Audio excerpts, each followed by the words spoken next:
Hello, I'm Yolanda with YoWangdu Experience Tibet, and I'm here while I'm packing for a trip to Tibet to answer a question that is very common from our audience, and that is it safe to travel to Tibet? So personally, just for me, I feel much safer in Tibet than I feel in the United States on a daily basis, going around at night, just in general. But the things that I do take caution with and would like to share with you are this list. One is traffic accidents. It's actually a pretty major, if not the major cause of death or injury among tourists in Tibet and mainland China in general. And actually it's the most serious personal safety problem I've had was almost having a car accident in Tibet from a driver who had been driving a very long time and was driving at night. So that's something to kind of watch out for.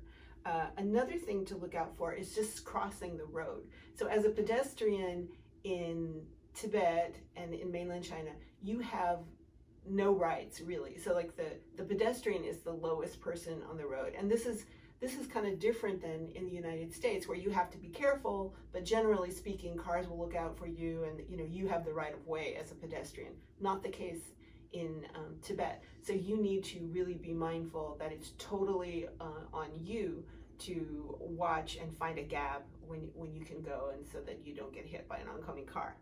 Another one is kind of petty theft and scams. This is not so serious, and I personally have not had I've not had anybody steal anything from me or run a scam on me that I know of, but we've been very mindful when we travel.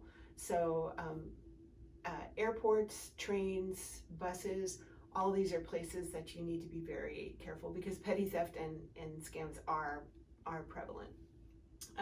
Not particularly, I'll be honest, I don't think, especially in Tibet, but when you're en route to Tibet through mainland China, you want to be careful about those kind of things. And also, of course, you want to be careful about, just like petty theft also. And then in Tibet, two very serious things, of course, like personal health related, are altitude sickness and food problems. So altitude sickness, we actually have a lot of information on our website, and we're coming up with a new guide soon. I'll leave a link for you under this video.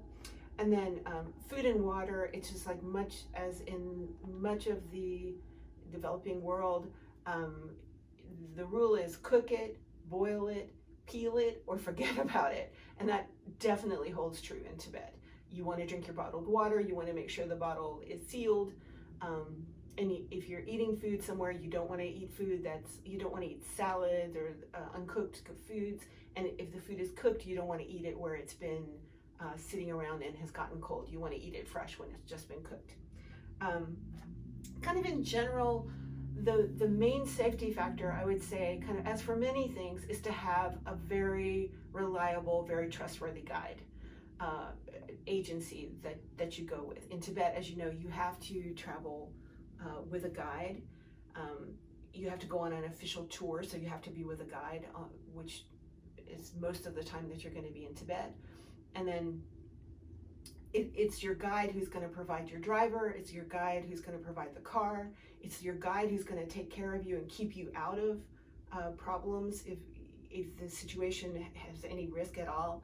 And it's your guide who, very importantly, is going to take care of you if anything happens on your trip, if you do have an injury, you do have an accident. So I strongly advise you to look carefully. A lot of people, I think, want to go on price, and so they find some kind of cheap Chinese agencies that do like major, like high volume. And I would advise you to look very carefully at the agent, and to go with somebody who's very trustworthy, very reliable. And as always, we can help you give a free introduction to a very reliable guide and agency if you would like that. There will be a link underneath. So with that, I'm gonna close it down. I'm gonna keep on packing today, and hope you're all well, and I will be back soon. Ciao.